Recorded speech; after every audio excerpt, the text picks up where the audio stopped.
하시는 모든 일이 기적입니다. 내가 할 수 있고 내가 하는 일은 그냥 자연의 법칙 속에서 이루어지는 일입니다. 근데 하나님이 하시면 모든 게 기적이 됩니다. 여러분 사업, 가정, 직장, 자녀, 또 뭐 육신의 질병 모든 영역에 하나님의 기적이 임하는 2020년 되기를 축복합니다. 자, 우리 이번에 4대 교회입니다. 5번째 교회인데 제목이 착각은 자유, 살았니 죽은니입니다. 우리 뭐죠? 네, 살았니 죽은니 뭐 할 때는 아이들 노래 부를 때 하는 건데 두꺼봐 반찬은 무슨 반찬이니? 개구리 반찬. 살았니 죽었니? 죽었다면 살았다면 잡으러 가고, 살았니 죽었니? 자, 오늘 왜 이 설교 제목을 이렇게 잡았는지 또 우리 하나님 말씀을 통해 한번 깨닫기를 바랍니다. 자, 4대 교회는 우리 벌써 5번째입니다. 뭐 에베소에서부터 또 쭉 해가지고 이제 다시 내려와가지고 지금 5번째 교회인데, 옆에 보면은 4대 교회의 현재의 모습이 사진이 있습니다. 꼭 뭐 같습니까? 폭격 맞은 공장 모습이죠. 기둥만 남아 있습니다. 한때는 화려했습니다. 수많은 사람들이 들락거리며 하나님께 예배드렸고 또 찬송이 울려 퍼졌고 또 많은 옆에 사람들로부터 저 교회는 정말 부흥하는 교회야. 정말 저 교회는 살아있는 교회야. 하나님의 은혜가 넘치는 교회야 라고 인정받던 그런 교회입니다. 근데 지금 보니까 마치 전쟁터에서 폭격 맞은 그런 허물어진 공장의 모습을 갖고 있습니다. 이 4대 교회에 하나님께서 무슨 말씀을 하시는 한 점 보겠습니다. 먼저 4대 도시의 배경입니다. 이 4대라는 이 도시의 이름은요, 그 사치와 부요의 대명사였습니다. 왜 그런가 하면은요, 그 도시에는 사금이 많았습니다. 강에 흐르는 그곳에서 사금이 많았죠. 그러면은 그 도시의 사람들이 엄청나게 몰려들겠죠. 흐르는 강물에 채질만 하면 금이 나오는 겁니다. 그 금으로 그 생산량도 제법 많았습니다. 수많은 사람들이 몰려들었고요. 그리고 자연적으로 금 제공업과 그 여러 가지 기술들은 발달했고 또 모든 부들이 몰려드니까 어떻습니까? 화려하고 또 아주 사치스러운 그런 도시였습니다. 또 하나의 특징이요, 모든 주변 강대국들의 약탈의 대상이었습니다.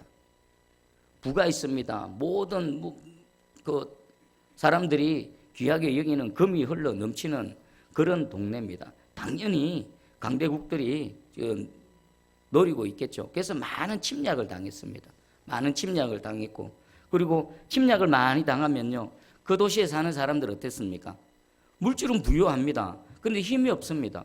아무나 그 역사를 보면 페르시아 때부터 해서 계속해서 침략당하고 약탈을 당합니다. 부유하긴 부유한데 생존권이 불안합니다. 어떻게 될지 모릅니다. 늘 침략당합니다. 그러면 사람들은 어떻게 할까요? 어떤 절대자를 의지하게 됩니다. 그래서 다양한 종교들, 종교심이 많은 그런 도시였던 것입니다. 자, 그 다음 다음 볼게요. 이 4대 교회에 이제 복음이 들어왔죠. 복음이 들어올 때에 기존의 우상의 종교와 함께 이게 분리되어진 그 순전한 복음으로 세워진 것이 아니라 혼합되어진 종교로서 복음이 들어간 겁니다. 어떻게 보면 우리나라 역사하고 비슷한 것 같습니다. 우리 대한민국 백성들, 뭐 조선시대 그 이전에 우리 한반도에 살아가는 우리 민족은요, 종교심이 많았습니다. 불교, 유교, 그리고 거기에다가 기복적인 그 무속신앙이 아주 강한 그런 나라가 우리나라입니다. 그런 나라에 또 어떻습니까? 항상 중국 어떤 나라 주변으로부터 늘 침략을 당했지 않습니까? 근데 정부는 어떻습니까? 국가는 어떻습니까? 왕은 백성들을 지키기보다 전쟁이 일어나면 짐 싸서 도망가게 바꾸고 또 전쟁이 끝나면 다시 왕이랍시고 백성들을 수탈하고 약탈하고 그런 역사가 계속 반복되어졌습니다. 그 상황 속에서 백성들은 뭐 갖고 버텼습니까? 종교심으로 버텼습니다.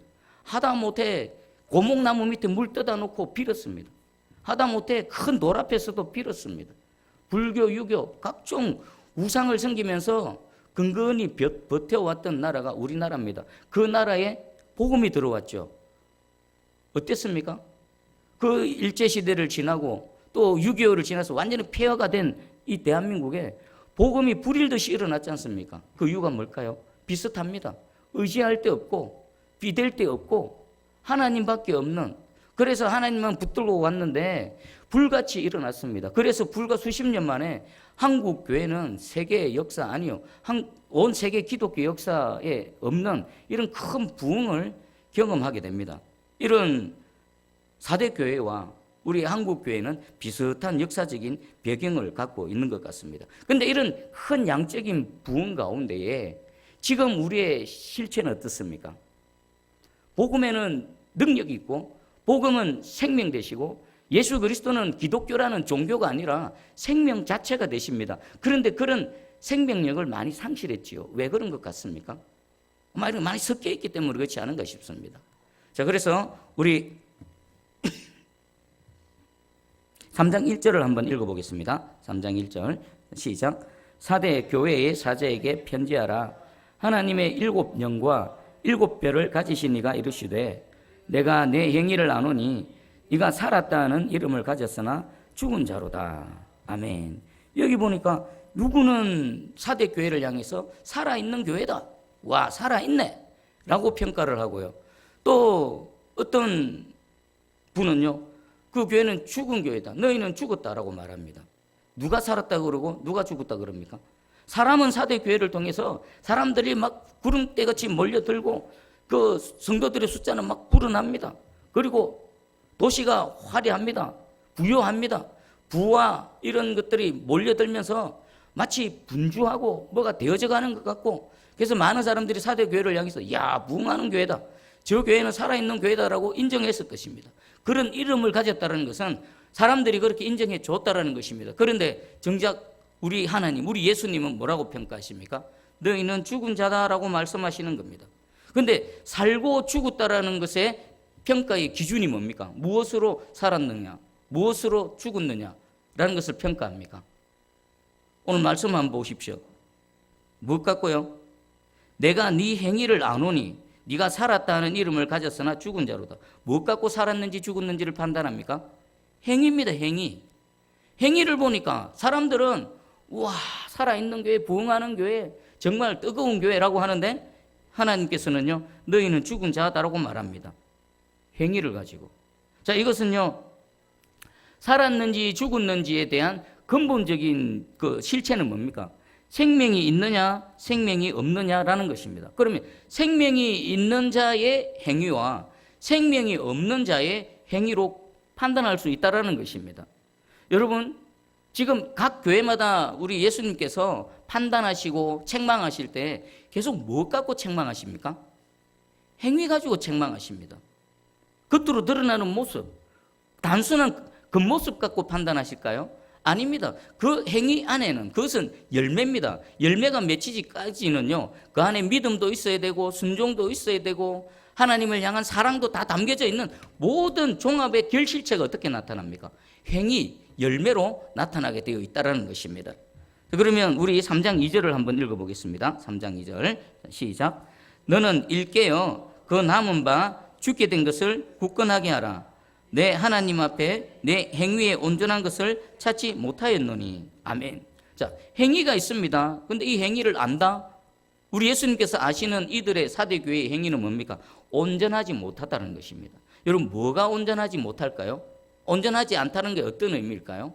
자, 온전하지 않다는 것은요, 그 모양은 있습니다. 모양은 있는데 안 속 알맹이가 텅텅 비어 있는 겁니다. 속 빈 강정인 것입니다. 모양은 있는데 그 안에 합당한 내용물이 없다는 것입니다. 우리 디모데후서 3장 5절에 경건의 모양은 있으나 경건의 능력은 부인하니. 경건의 모양은 뭐겠습니까? 예배드리는 모습, 하나님께 찬양하고 또 기도하고 섬기는 여러 가지 모습들이 있습니다. 그런데 그 안에 능력이 없다. 실제 속 알맹이가 없다라는 것입니다. 우리 예수님께서는요, 열매 없는 무화과 나무를 저주하셨습니다. 그 장면을 한번 생각해 보십시오. 예수님이 제자들과 길을 가셨습니다. 예수님이 시장하셨습니다. 저 멀리 보니까 무화과 나무 한 그루가 보입니다. 그 무화과 나무는요, 아주 큽니다. 잘 자랐습니다. 뿌리를 튼튼하게 내리고 기둥도 튼튼하고 가지도 많이 내고, 그리고 거기에는 잎사귀도 무성했습니다. 예수님은 기대하셨습니다. 저 정도의 무화과 나무면 당연히 열매가 있을 것이라. 그런데 정작 가서 보니까 열매가 없는 겁니다. 잎만 무성한데 열매가 없는 거. 이게 온전하지 못한 겁니다. 그러면 이 열매는 뭘까요? 바로 행위입니다. 믿음의 행위, 사랑의 행위, 주님을 향한 그 열정의 섬김의 행위, 이게 열매입니다. 여러분의 모습을 한번 점검해 보시기 바랍니다. 나는 과연 이 오늘 성경에서 말씀하시는 이 온전함이 있는가? 아니면 뭔가가 부족한가? 부족하면 뭐가 부족한가? 오늘 이 사대 교회를 향해서 마치 열매 맺지 못하는 무화과 나무처럼 우리 주님께서 책망하고 있습니다. 화려하다, 대단하다, 수많은 사람들 몰려든다, 건물도 막 빛과 번쩍하다. 그런데 너희 행위를 보니까 알맹이가 없다. 모양은 있는데 알맹이가 없다. 온전하지 못하더라고 우리 주님께서 책망하고 계십니다. 자, 그리고 계시록 3장 3절을 한번 읽어보겠습니다. 시작. 그러므로 내가 어떻게 받았으며 어떻게 들었는지 생각하고 지켜 회개하라. 만일 일깨지 아니하면 내가 도둑같이 이르리니 어느 때에 내게 이르는지 네가 알지 못하리라. 아멘. 예수님께서 너희 온전치 못한 행위에 대해서 책망하시고는요, 지금 처방전을 내어놓으십니다. 처방전이 뭡니까? 어떻게 받았으며 어떻게 들었는지를 생각하라. 생각하는 것은 기억해보라는 겁니다. 언제를 기억하라는 겁니까?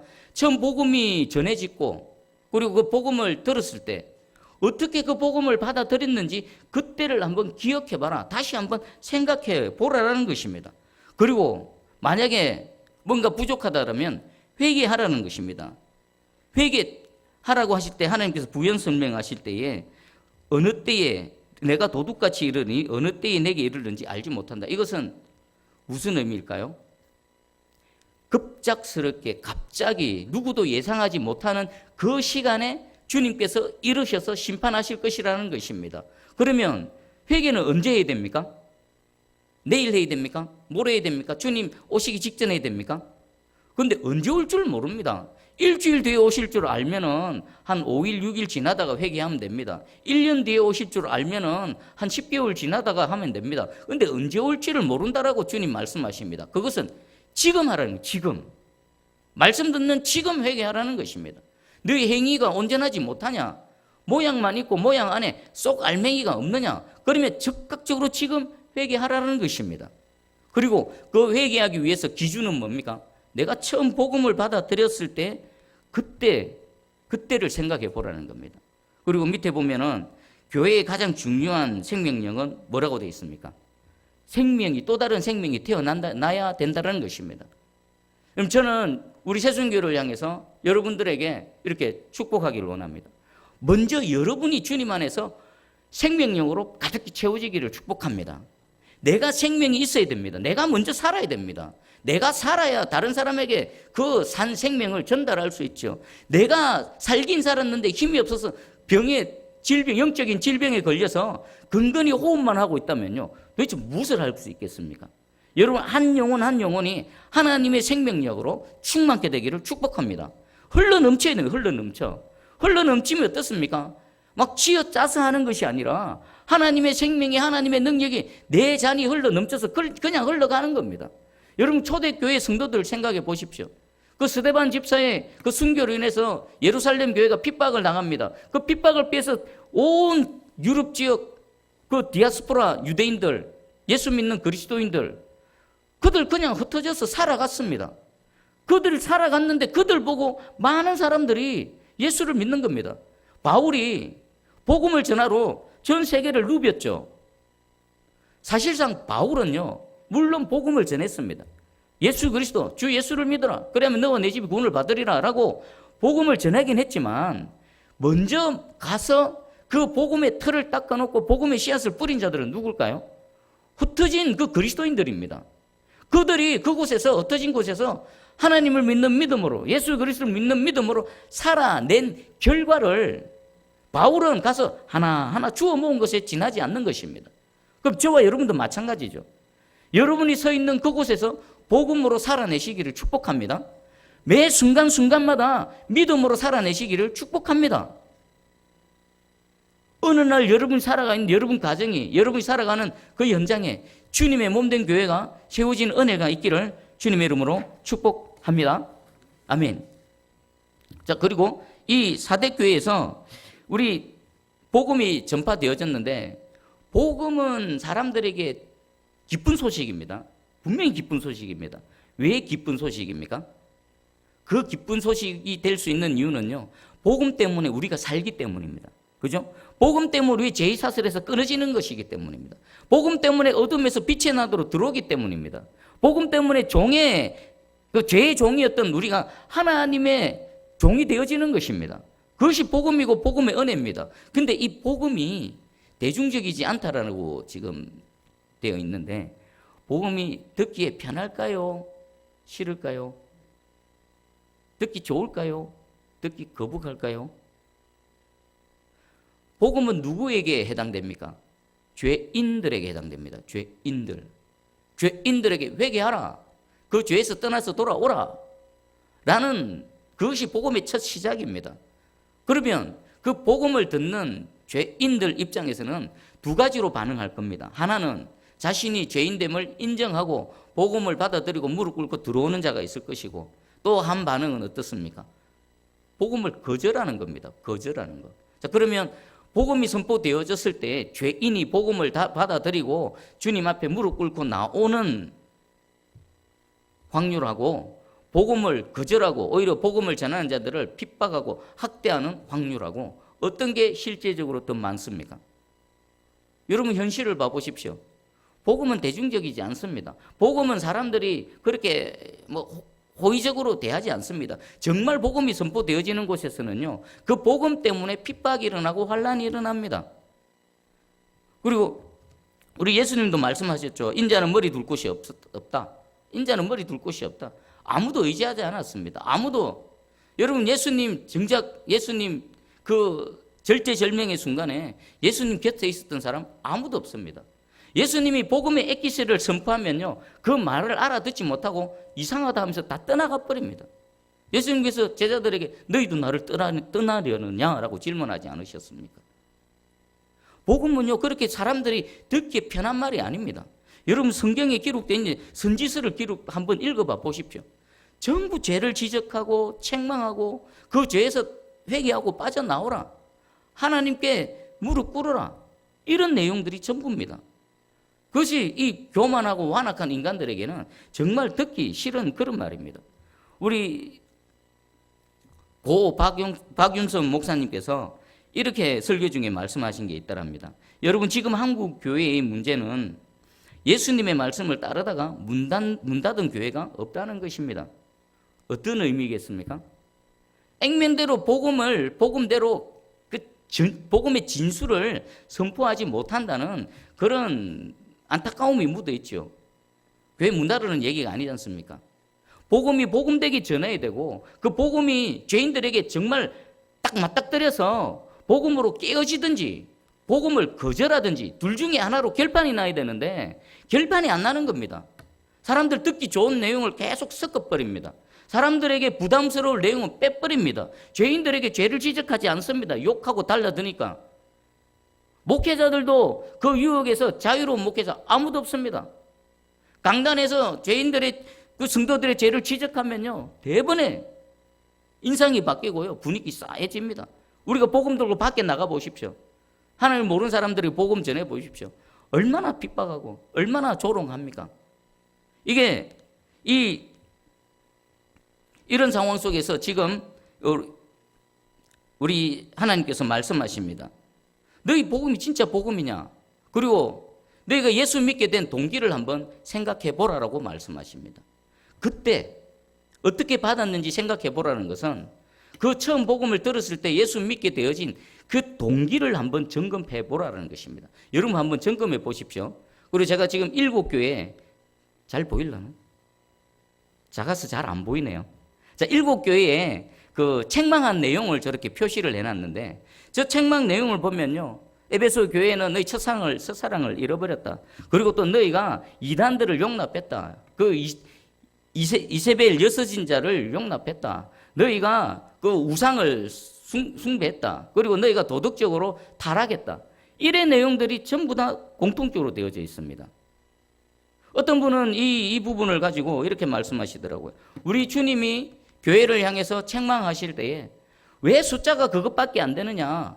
왜 너희 교회는 더 큰 교회, 큰 성전을 짓지 못했느냐?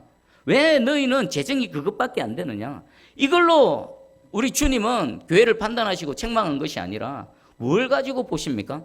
중심을 보시고요. 그 성도 한 영혼 한 영혼의 그 영적인 상태를 보시고 책망하셨다라는 것입니다. 정말 우리는 정말 하나님의 관점으로 나 자신을 보고요. 우리 교회를 볼 필요가 있을 것 같습니다.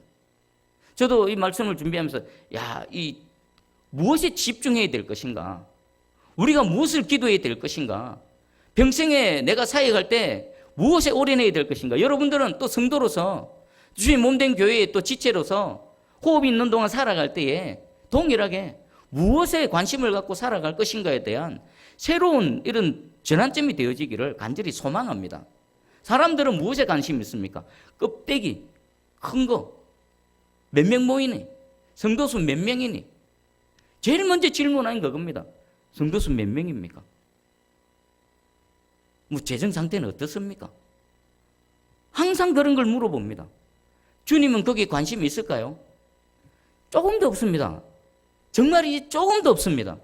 주님의 관심은요, 제 한 영혼의 상태, 주님 앞에서 저의 그 본질적인 모습, 여러분 예배드리는 여러분 한 영혼 한 영혼의 그 영적인 상태, 얼마나 하나님을 사랑하는지, 얼마나 하나님의 말씀에 믿음으로 반응하는지, 그리고 또 영적으로 얼마만큼 성장해 있는지, 주님은 그것에 관심이 있다라는 것입니다. 여러분 힘내시기 바랍니다. 주님은 우리를 어떻게 평가할지 모릅니다. 사람들은 우리를 이런저런 여러 가지 인간적이고 세상적인 잣대로 우리를 평가하겠지만 주님은 전혀 다른 관점으로 우리를 평가하신다는 것입니다.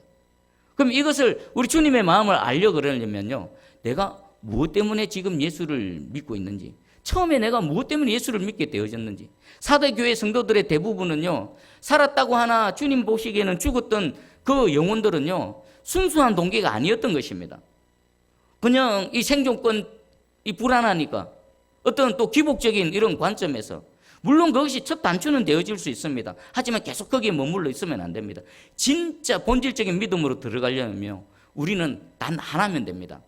주님 한 분만으로, 주님의 사랑, 나 같은 죄인을 살리시는 주님의 사랑, 끝까지 붙드시고 지키시고 인도하시는 하나님의 은혜, 그거 하나만 됩니다. 그거 외에 다른 거 있죠, 그 전부 불순물입니다. 다 제거해야 됩니다. 재정적인 어려움, 자녀가 잘 되고 이 땅에서 건강하고, 물론 그것도 중요합니다. 그것도 우리 하나님께서 우리에게 주시는 은혜와 복 가운데 포함되어져 있습니다. 하지만 그것은 부수적인 겁니다. 진짜 내가 예수 믿게 되어진 것은 사업이 잘 돼서 예수 믿는 게 아니라, 내가 질병이 들었는데 건강해져서 예수 믿는 게 아니라, 나를 사랑하시는 주님 때문에 예수를 믿는 겁니다. 만약에 경제적인 부를 얻게 되어져서 예수 믿는다면요, 가난해지면 어떻게 됩니까? 예수 버립니다. 내가 질병에 있다가 나음을 입어서 예수 믿고 그것 때문에 예수 믿으면요, 다시 늙고 병들면 어떻게 됩니까? 예수님 버립니다. 내가 어려웠는데 형통해져서 예수 믿으면요, 인생에 맨날 햇빛만 있는 거 아니지 않습니까? 어두움과 햇빛을 계속 왔다 갔다 하는데, 내가 잘 되어서 예수 믿으면 어려워지면 또 어떻습니까? 예수 버리지 않습니까? 그것 가지고는 안 된다는 겁니다. 그 모든 것들을 초월해서 세상의 어떤 환난과 또 유혹과 핍박이 온다 하더라도 예수를 떠나지 않을 수 있는 가장 그 근본적인 목적과 동기는 뭡니까? 사랑입니다. 주님을 사랑하는, 아니 나 같은 죄인을 먼저 사랑하신 하나님의 사랑을 알고 그 사랑에 내가 사랑으로 반응하는 겁니다. 그래서 제가 한 찬양 가사를 띄웠습니다. 주님 한 분만으로라는 찬양의 가사입니다. 우리 저걸 먼저 한번 읽어볼까요? 가사의 내용을 한번 읽어보겠습니다. 좀 작아서 잘 안 보이십니까? 자, 그러면 우리 한번 같이 읽어봅니다. 시작. 주님 한 분만으로 내 영혼 만족하네. 다른 종류의 즐거움 날 채울 수 없네. 주님 한 분만으로 내 영혼 기뻐하네. 세상이 주는 어떤 유혹도 날 흔들 수 없네. 이것이 나의 힘, 이것이 나의 노래, 이것이 내 소망의 이유, 주 나의 모든 것. 아멘. 무슨 고백입니까? 내 영혼을 만족해 하는 건 뭡니까? 돈, 명예, 권력, 세상의 즐거움이 아니라 주님 한 분인 겁니다. 내 영혼이 왜 기쁩니까? 무엇으로 기쁩니까?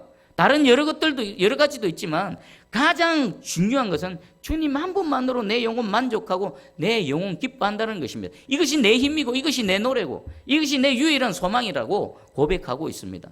이 가사의 고백이 저와 여러분의 진실된 고백이 되기를 축복합니다. 자, 우리 한번 찬양을 해볼까요? 그렇게 어렵지는 않습니다. 한 2번 하면은 익혀질 건데 한번 요 찬양을 한번 올려드리기 바랍니다. 반주해 주세요.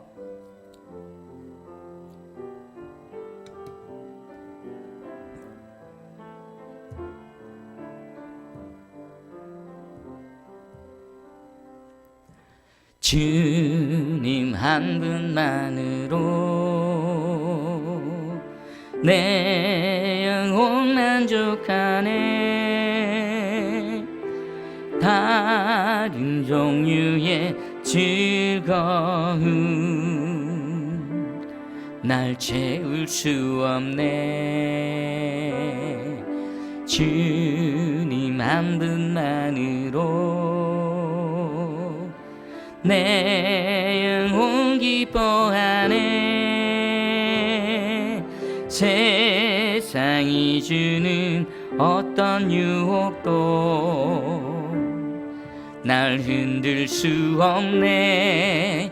이것이 나의 힘, 이것이 나의 노래, 이것이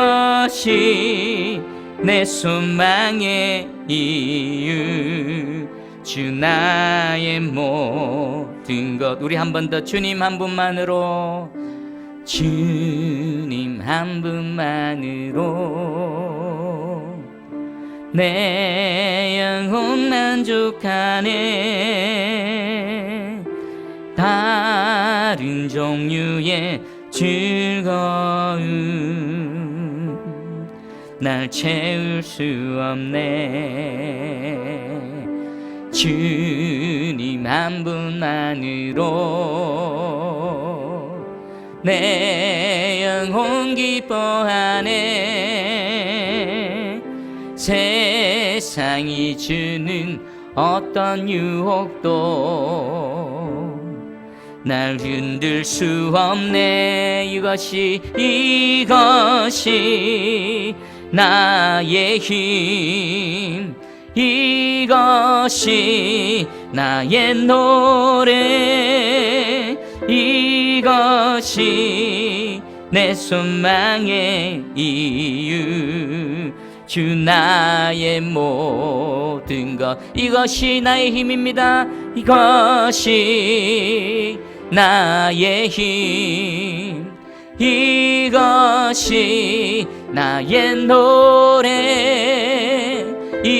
이것이 내 소망의 이유, 주 나의 모든 것. 이 고백으로 평생 살아내는 저와 여러분 되기를 축복합니다. 자, 그런데 이 4대 교회에 껍데기는 있고 주를 믿는 그 동기와 목적이 그 다른 사람들, 그들은 반드시 온전치 못한 모습으로 나타날 수밖에 없죠. 그런데 그 속에서도 온전한 모습으로 주님 앞에 서 있던 자들이 있었습니다. 그들에 대해서 우리 3장 4절입니다. 4절 한번 읽어봅니다. 시작.